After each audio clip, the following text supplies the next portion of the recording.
Ele adoraria um gatinho. Eu vou roubar esse gato. Quando um cuca fresca senta, ele geralmente fica bem na pontinha do assento. E quando o assunto é gesticular, o cuca fresca usa muito as mãos pra falar. É quase como se a boca dele estivesse diretamente conectada às mãos. Se você sequestrar um cuca fresca e quiser que ele calhe a boca, é só prender as mãos dele no chão. Essa característica é 100% Rebeca. Então, acho que agora vocês sabem como me sequestrar. Agora vamos para o irmão gêmeo da esfera cuca fresca, a esfera intelectual. Eles são aqueles gêmeos que compartilham algumas características, mas ainda são pessoas completamente... E lembrando, isso não tem nada a ver com inteligência. Alguém da esfera intelectual pode vir a ser um tapado. Mas honestamente, eu nunca encontrei ninguém que agisse assim que não fosse um baita nerd em alguma capacidade. Similar ao seu gêmeo, o intelectual vai sentar bem na pontinha da cadeira e liderar com a cabeça ao caminhar. Menos o rabo de cavalo balançante, é claro. Mas em contraste direto com seu irmão energético, quando você começa a falar com o intelectual, ele imediatamente para o que estiver fazendo e muito intensamente encara você enquanto estiver falando. A um nível quase intimidador. Ei, você teria um minuto? Eu só queria perguntar sobre o novo sistema de organização que Quer saber, eu vou perguntar pro Keith. Intelectuais gostam de fazer gestos pequenos com as mãos enquanto falam ou pensam. Como mexer com uma caneta ou uma moeda, mexer os dedos. Seus gestos geralmente são pequenos e discretos. Parece que essa esfera é a personificação do termo comportado. O bibliotecário do grupo.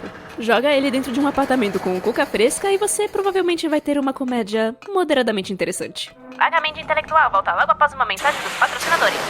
A seguir, temos a esfera emocional. A minha favorita, provavelmente por ser com a qual mais me identifico. Essa esfera é basicamente a Bianca do filme Bernardo e Bianca. Os da esfera emocional têm excelente postura ao caminhar porque eles lideram com o peito. Pode-se dizer que eles seguem o coração? Quando o emocional fala com você, ele mantém contato visual muito bem. Mas o lance é que seus olhos sempre reagem em resposta ao que você fala.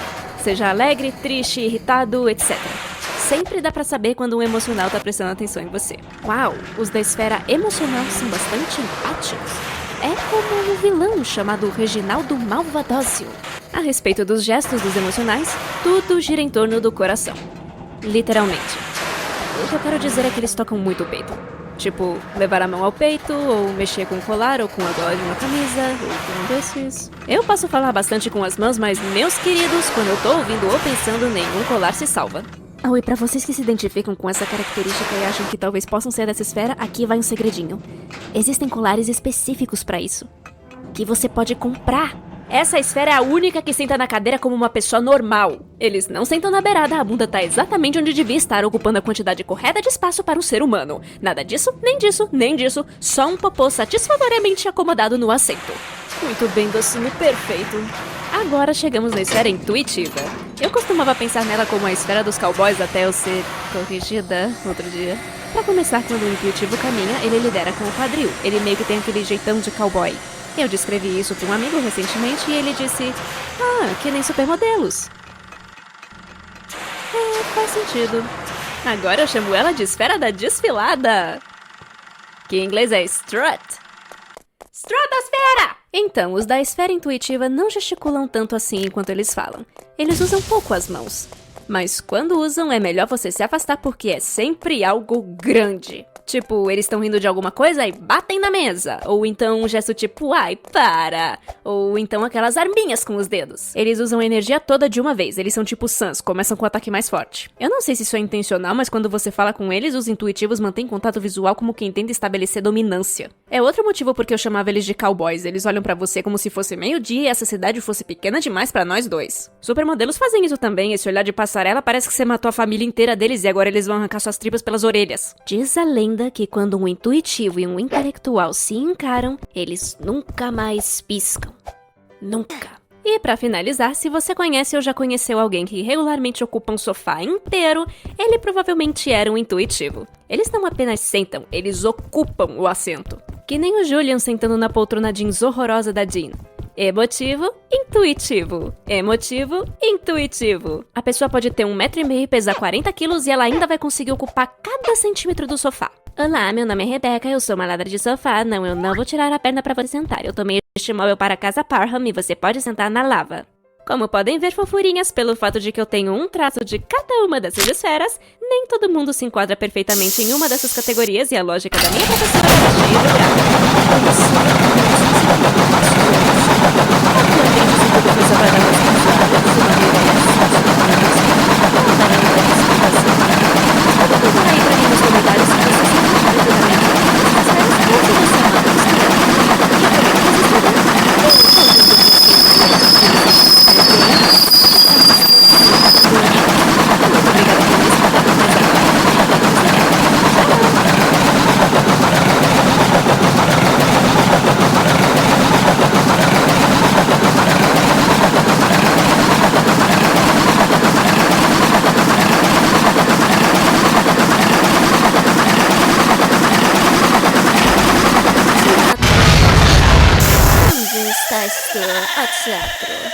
Não foi a parte alguma e provavelmente nunca vai. Pode chegar o apocalipse e tudo que vai sobrar vai ser um monte de baratas e uma trupe de 10 pessoas apresentando cats pras baratas. Vocês lembram de eu falando dessa moça aqui? Essa professora de teatro ruim da cabeça que veio se arrastando do inferno? Bem, adivinha, eu não terminei de falar mal dela. É o que você ganha por traumatizar uma criança vulnerável na fase formativa, sua jararaca. Por mais que eu odeie admitir, eu aprendi umas coisinhas sobre teatro com a Olá, minha galerinha, meus caros explicadores, blá blá blá, é o seguinte. Se você conhece essa introdução, você provavelmente já me conhece. E se não conhece, oi, eu sou a Rebeca. Obrigada por notar que eu não tenho boca. Já pulei pra fora do tinteiro sem ela. Enfim, como eu ia dizendo, se você me conhece, há uma grande chance de um dia você estar perambulando pela rua, pós-pandemia, e avistar uma beca selvagem em seu habitat natural. E se esse glorioso dia chegar, minhas fofurinhas, eu lhes asseguro de que vocês podem se aproximar. Eu não vou pular na sua garganta. Provavelmente. Uma coisa que muito youtuber animador diz é que eles não entendem porque as pessoas ficam tão emocionadas ao conhecê-los. Ai, por favor, não chora. Eu sou só um esquisitão que passa tempo demais na frente do computador e não toma tantos banhos quanto deveria. É isso. Essa é a realidade da nossa situação. A nossa rotina não é nem um pouco glamurosa. Peraí, esquece. Tem uma ocasião em que esse trabalho parece glamuroso. Convenções. É quando os patrocinadores nos dão uma tonelada de tralha de graça e quando a gente pisa no palco todo mundo faz bah! Mas ainda assim você tá trabalhando duro nesses eventos. Você fica suado e exausto e seus pés doem porque você tinha que usar aquele saltão vermelho brilhante, né não, Dorothy? Bate os calcanhares 3 vezes, quem sabe eles viram chinelo, seu projeto de fashionista. Peraí, do que eu tava falando? Ah, sim, conhecer vocês. Senta aí que lá vem história. Mais ou menos uns 3 anos atrás, eu tava no mercado. Nada particularmente importante, só pegando as coisas da semana. Eu entrei na fila pra pagar e tinha um adolescente com a mãe na minha frente. Um moleque alto, parecia jogador de futebol. Agora, quando eu tô numa convenção, ou nas raras vezes em que eu faço vídeo live action, eu tendo a me bonecar um pouquinho. Mas naquele dia, eu tava no modo Becca normal. Sem maquiagem, meu cabelo tava uma bagunça, eu tava de óculos, como se aquilo fosse mesmo esconder minha identidade. Ninguém vai suspeitar de nada com meus óculos de Clark Kent. Mas ainda assim, às vezes as pessoas não percebem que sou eu porque eu não tô toda bonitinha. Voltando à história, eu tô lá esperando na fila e eu reparei que o jovem começou a olhar pra mim por um longo tempo. Dava pra ouvir as engrenagens girando na cabeça dele. Ele catou o celular, pesquisou alguma coisa e olhou entre mim e o celular algumas vezes. Pensa numa situação estranha, saber que estão olhando pra você, mas não querendo manter contato visual e aí você fica repetidamente olhando pro lado. A mãe do cara terminou de pagar e saiu levando o carrinho, gritando pra ele andar logo ou eu saio sem você. Ele olha pra mim freneticamente e diz: Você é Rebecca Parham? Sim? Foto? Tá. Clique. E lá foi ele. A garota no caixa olhou pra mim e disse: O que diabos foi aquilo? Me reconheceu do pelo jornal. Tanto faz, nerd. Falando em mercado, uma vez uma garotinha me seguiu pela seção de produtos de farmácia na Target. Toda vez que eu ia para o corredor, ela parava 1,5 metro de distância e fingia olhar nas prateleiras também. E eu sei que ela estava fingindo, porque garotinhas geralmente não são tão fascinadas por tônico capilar. Ela me olhava bastante de lado, mas nunca chegou a dizer nada. Eu também não estava usando maquiagem aquele dia, provavelmente eu tinha passado um monte claro, eu devia estar com uma coisa medonha. Bem cara de bruxa. Sim, aproxime esse garotinho. Gostaria de uma selfie? Prometi não vou para essa arma.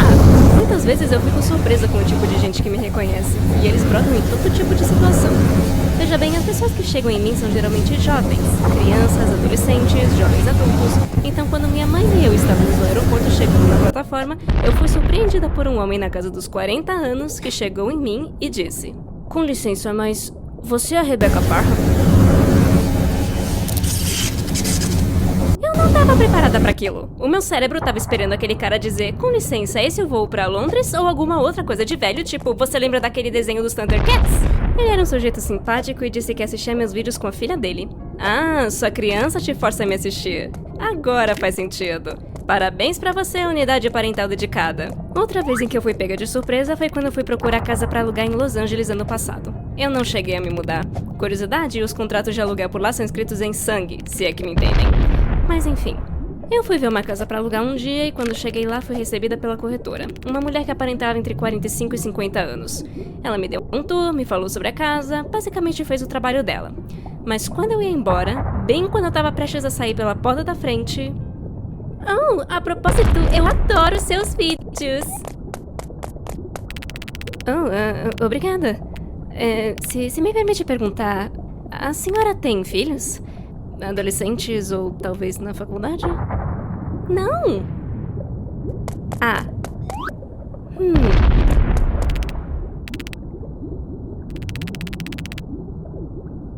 Teve uma vez, em 2019, eu tava na cidade de San Antonio pra San Japan, uma boa e velha convenção de animes. Eu fui lá pra cantar com meus colegas youtubers Caleb Hiles, Anna Pencil e CG5. Na noite antes do início da convenção, a gente saiu pra jantar e depois chamamos um Uber pra voltar pro hotel. Eu fui no banco da frente e o Caleb tava bem atrás de mim no banco traseiro. O nosso papo devia estar muito bom, porque eu lembro que eu virei pra janela pra poder falar com ele por cima do meu ombro. O carro parou no sinal vermelho e enquanto esperávamos, um movimento do lado de fora da janela chamou a minha atenção. Quando eu me virei, isso é o que eu vejo no carro do nosso lado.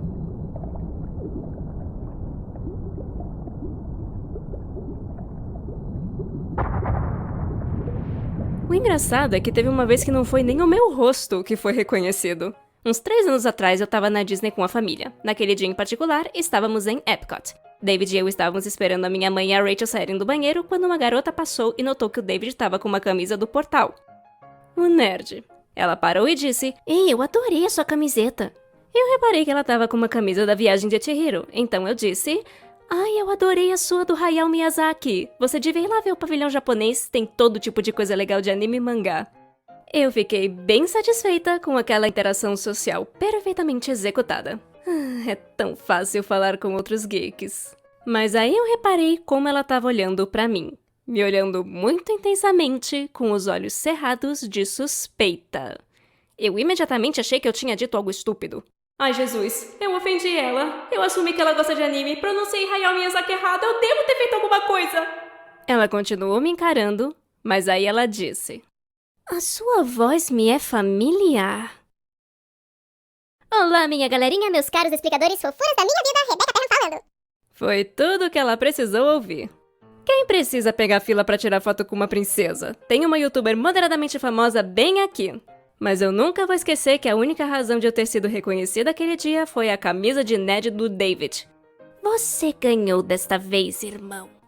Ok, esse é o tempo que temos pra esse vídeo. Não se esqueçam, meus caros explicadores, se virem essa carinha correndo por aí no mundo pós-pandemia, vocês não precisam ter medo de dizer olá. Aquece meu coração ver as suas carinhas abençoadas e subsequentemente apertá-las. Tenham um bom dia, minhas fofurinhas. Muito obrigada por me escutar, mas agora eu tenho que desligar. Tchau! Alguns de vocês já sabem no que estão se metendo. Em 3 vídeos meus eu mencionei uma certa professora minha, uma professora vingativa e mentalmente instável. Já que um desses vídeos já tem visualizações no momento, as pessoas estão ficando curiosas sobre essa famosa educadora do meu passado. Bem, podem se preparar, meus caros explicadores! Pois eis que finalmente chega o momento de vocês saberem a história da minha professora de teatro emocionalmente abusiva. Agora, por ser teatro, eu sei que eu corro o risco de soar como uma criança mimada dando um piti porque não me deram o papel principal. Vai por mim, eu tô no teatro há tempo bastante pra saber que gente assim existe. Mas eu prefiro pensar que essa história é sobre um relacionamento tóxico que eu tinha com uma figura de autoridade. Eu não sou uma mártir, eu sei que tem gente que passou por coisa pior, mas essa mulher fez seu estrago. Vamos chamá-la de Medusa e, curiosidade, esse era o apelido real dela, e ela tratava esse título como uma medalha de honra. Sem zoeira, ela colocou uma placa na porta dos bastidores dizendo: não entre, cuidado com a Medusa. Cara, isso por si só já devia ter sido um alerta. Então, eu conheci a Medusa no primeiro ano do ensino médio. Ela era a única professora no comando do departamento inteiro de teatro, então não importa para que curso você se inscrevesse, era ela dando aula. Ela também comandava o clube de teatro, dirigia todas as peças, era ela quem decidia os elencos. Já deu pra entender, né? Ela tinha o controle absoluto sobre todas as áreas do departamento de teatro. Não tinha nenhum outro adulto ali pra equilibrar as coisas, ou mais importante, testemunhar o comportamento dela. Agora, pra vocês entenderem quem eu era naquela época... No ensino médio, eu era extremamente tímida, introvertida, certinha, ansiosa, e a verdade é que eu não tinha amigos, mesmo no clube de teatro. Eu era um capacho ambulante, basicamente. Mas quando eu pisava no palco, eu era alguém completamente diferente. Eu podia ser forte, corajosa, inteligente, segura, eu podia mostrar pro mundo do que eu era capaz. Atuar era uma válvula de escape pra mim, uma terapia. Acho que foi por isso que eu não dei no pé assim que percebi o quanto aquela professora era maluca. Eu tinha esperança de conseguir aquele papel, aquela chance de mostrar do que eu era capaz. E impressionar essa mulher era a chave pra conseguir isso. Não tem como isso dar errado, né? Mas o que fazia a Medusa tão horrível, afinal? Bem, pra começar, ela era extremamente imprevisível. Você nunca sabia se ela estava ou não de mau humor ou o que ia deixar ela irritada. Uma piada da qual ela riu num dia deixava ela ofendida no outro. Num dia ela era meiga e solidária, no outro era grossa e vingativa. E por causa dessa natureza volátil, pedir ajuda ou tirar uma dúvida com ela era um sufoco. Às vezes ela era de boa e outras vezes ela dava um chilique por você desperdiçar o tempo dela com uma pergunta estúpida. Pergunta pra outra pessoa. Eu levava um tempo absurdo só pra poder criar coragem de ir lá perguntar uma coisa pra ela. Antes de amarelar e procurar outra solução pro meu problema. Mas eu acho que uma das coisas mais frustrantes sobre a Medusa era o favoritismo dela. Em poucas palavras, se você não era um dos favoritos, você tinha pouquíssima chance de conseguir um papel principal. Ou qualquer papel. Não que eu esteja chamando ela de superficial, só que eu tô sim, porque todos os favoritos tinham duas coisas em comum. Eles eram bonitos e eram populares, coisas que esta que vos fala não era. A Medusa também tinha tendência de proteger, e muito, os favoritos dela. Um deles vivia me atormentando e a Medusa não fez absolutamente nada a respeito, mesmo depois de eu implorar pra ela intervir. Eu falei sobre esse script com a minha mãe e ela me disse que uma vez ela foi falar com a Medusa sobre esse valentão depois de uma peça da escola, e a Medusa estava mais preocupada em não encrencar o moleque do que com o que ele estava fazendo comigo. Você tem que ter muita coragem pra dizer isso pra uma mãe superprotetora. Correção, tem que ter coragem pra dizer isso pra minha mãe. Então, se você não era um dos favoritos, você só ficava com papel secundário. Ei, Becca, talvez você só fosse uma péssima atriz. Quer dizer, justo, talvez eu não fosse boa mesmo. Acontece que a Medusa sempre me dava notas altas pelo meu desempenho durante as aulas de teatro. Uma vez, ela até correu pro palco depois de uma cena mais pesada e dramática pra me dar um abraço, porque ela ficou emocionada com a minha atuação. Tá vendo só? Eu não conseguia entender os sinais que essa mulher me passava. Eu não sabia o que pensar. Você me odeia, pipocas? E esse jogo de gato e rato, essa manipulação emocional, meio que me mantinha esperançosa. Eu pensava comigo mesma, se eu não reclamar, se eu fizer o meu melhor, fizer absolutamente tudo o que ela me pedir, talvez um dia ela me dê uma chance. Talvez um dia eu ganhe o favor dela e ela me dê um papel legal numa peça. Hey, tá ouvindo isso? Isso não é legal. Não é uma linha de raciocínio saudável. E isso não é um relacionamento saudável de se ter com ninguém. Mas foi como a história correu durante 3 anos do ensino médio. Porém, quando chegou o último ano, as coisas mudaram. Deixa eu explicar aqui pra vocês. Uma vez, no primeiro ano, eu perguntei pra Medusa por que ela não tinha me dado um papel numa peça. E ela me disse: os alunos do último ano têm prioridade no elenco, porque eles estão pra se formar. E eu pensei, tá bom, faz sentido. Então, quando eu for pro último ano, eu vou ter prioridade. Quando eu chego no último ano, praticamente todos os favoritos dela já tinham se formado e os únicos atores do 4º ano eram eu e mais um rapaz. Na verdade, uma boa parte do clube tinha se formado ou desistido, então a lista de candidatos daquele ano diminuiu bastante. Enfim, a gente ia fazer a comédia Impróprio para Menores. Nessa peça tem uma personagem chamada Dodie, que é uma mulher mais velha, com sotaque londrino e que tem um amante mais novo. Hilário. Naturalmente, sendo a garota mais velha do clube de teatro, com um corpo bom para uma personagem de meia-idade capaz de fazer um sotaque decente e estar no último ano, significava que as estrelas finalmente se alinharam em meu favor. Na véspera das audições, eu estava conversando com outro aluno na sala do clube e mencionei que eu queria o papel da Dodie, e a Medusa me ouviu. Ela olhou pra mim, sorriu, fez que sim com a cabeça e fez sinal de positivo. Uau, Becca, parece que você tem uma boa chance de conseguir esse papel. Eu sei, né? Foi o que eu pensei também. Mas olha só que coisa, me chamem de M. Night Shyamalan, porque essa história tem reviravolta. Eu fui pras audições, dei tudo de mim, arrebentei com a boca do balão, fui a única menina que conseguiu fazer sotaque. Mas, na manhã seguinte, a Medusa postou o resultado no quadro de avisos e... nada. Ela nem me pôs na peça.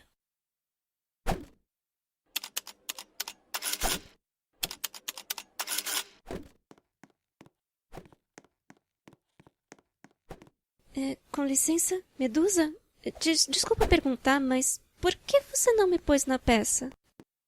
Oh, é porque você é muito alta. Muito alta? Sim, só rapazes baixinhos fizeram audição. E eu preciso que o amante da Dot seja maior que ela. Um detalhezinho engraçado é que ela tinha dado o papel do amante da Dot pro único garoto do meu ano. E ele era maior do que eu. Então ela mentiu na minha cara. Mas, como eu acho que eu entrei em choque, eu não questionei, eu só fui pra casa. Mas a verdade acabou vindo à tona, porque alguns dias depois, umas meninas da área técnica ficaram preocupadas comigo, porque ouviram a Medusa dizendo pra outros alunos: eu não dei um papel pra Becca porque ela não faz parte do grupo. Ela se isola demais e não tenta fazer amigos. Ela não me pôs na peça porque eu não era popular.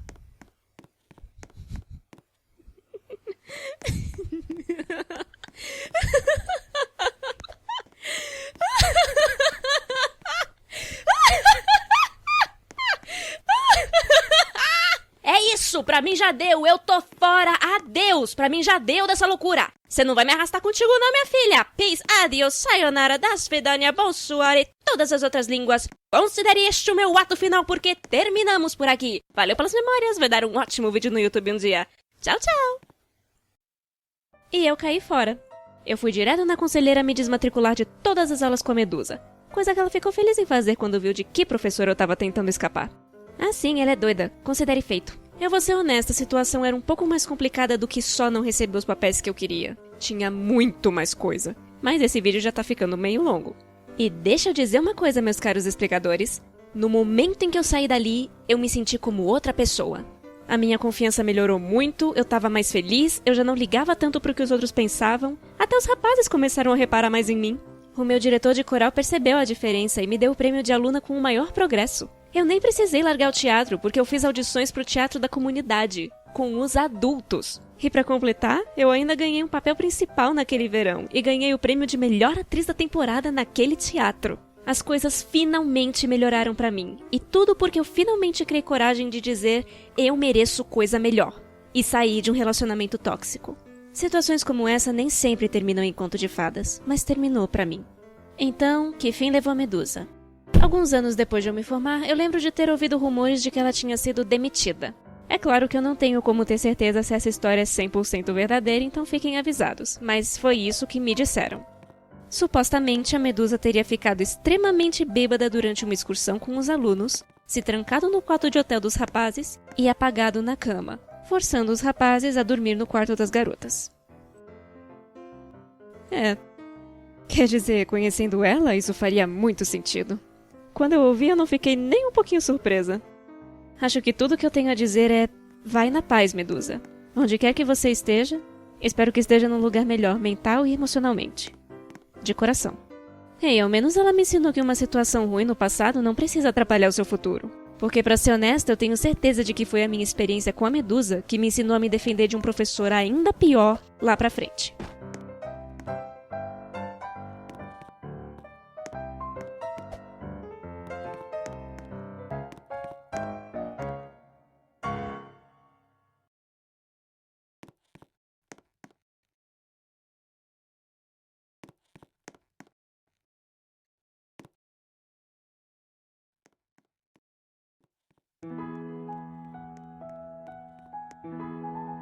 Olá, minha galerinha, meus caros explicadores, fofuras da minha vida. Rebecca Perham falando. Então, vocês sabiam que eu ia pra creche? Provavelmente não, eu nunca mencionei isso antes. Faz sentido, já que mamãe e papai trabalhavam e largar a criança sozinha em casa é considerado, problemático. Agora eu sei que é difícil de acreditar, mas eu nem sempre fui esse ápice de fineza e maturidade que vocês conhecem hoje. Não, não. Quando criança, eu era uma pestinha. Por exemplo, a história da caixa. Lá na creche tinha uma sala de brinquedos e nessa sala tinha um cantinho escuro onde eles deixavam materiais de limpeza e afins. E um dia, enquanto a gente brincava, eu reparei que alguém deixou uma caixa ali. Grande o bastante para uma criança se esconder atrás. Existe um conceito que eu chamo de lógica infantil. É basicamente um nome para aquelas doideiras e lógicas absurdas que só fazem sentido na cabeça de uma criança. Por exemplo, quando eu vi aquela caixa, minha lógica infantil entrou em ação e eu disse: vamos esconder atrás dessa caixa pelo maior tempo possível e ver o que acontece. Eu sou um gênio. Então, quando os adultos deram as costas, eu me enfiei atrás da caixa e me abaixei, ficando completamente fora de vista. Eu devo ter ficado lá uma meia hora até a hora de brincar acabar e eles levarem todas as crianças para outra atividade numa sala diferente. Engraçado é que os adultos nem se deram conta de que eu não fui junto. Eu venci o sistema. Agora escuta essa. Levou uma hora inteira até um adulto voltar pra sala e começar a visivelmente procurar por alguma coisa. Nem imagino o quê. Mas onde será que eu deixei aquela criancinha? Devia estar aqui em algum lugar. Eu dei uma bisoiada por cima da caixa, mas aquilo findou sendo minha ruína. Ele me viu! Foi detectada! É claro que eu me encrenquei por essa. Eu claramente não era boa em me safar ilesa quando criança, como veremos na próxima história. Uma vez eles levaram um quadro branco na creche, e você só podia desenhar nele com supervisão de um adulto. Tá bem, eu não vou desenhar no quadro. Em vez disso, eu roubei um canetão verde enquanto ninguém tava olhando e comecei a decorar o meu rosto. Ei, eu não quebrei as regras, ok? Eles especificamente disseram pra não desenhar no quadro. Não falaram nada sobre a minha cara. Eu devolvi o canetão e virei as costas, mas fui imediatamente avistada por um adulto. Becca, foi você quem fez isso? Não. Alguém fez isso com você? Sim. Quem foi? Pipocas, eu não tinha pensado nessa. E eu honestamente nem pensei em culpar outra criança. Em vez disso, a boa e velha lógica infantil entrou em ação, e eu inventei uma desculpa infalível que com certeza me livraria dessa encrenca. Eu tava cuidando da minha vida, procurando algo pra brincar, daí a caneta veio e riscou na minha cara.